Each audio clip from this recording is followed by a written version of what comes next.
Iza tsisy ilazako, lazaiko aniza nefa oianao. Aoka hoay mangina ampoko ato, niratra ny fity navelanao. Ny toera mamitsika no halala, izao sisano ho tonga ao, ho tonga tsy amanga nefa andalo, de ilefa velomano apetrako ao. Adinoy ny anarako, adinoy ny amiko, maharinao fa tianao, eny adala taminao, nefa mora sitrakao. Ny andatsy agnamizany,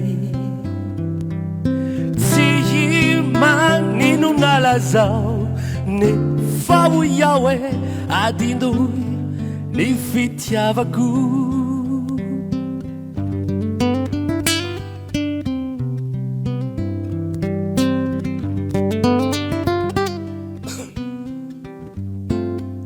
Ilala ny verenako mangina, ny zavaboary ao lohavoko, mangaina ilaozan'olo tiana, mangaina nefa atao aonamo.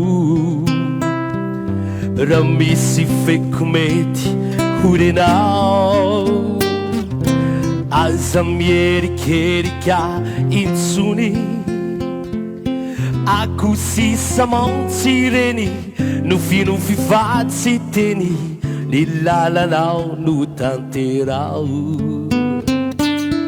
Adinoy ny anarako, adinoy ny amiko,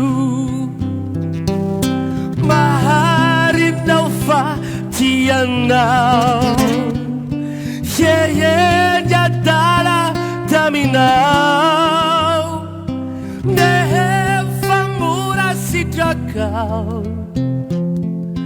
Ny andatsy agnamizany, tsy magnino nalazao, nefa ho iaho e adinoy ny fitiavako. Adinoy ny fitiavako, adinoy ny fitiavako.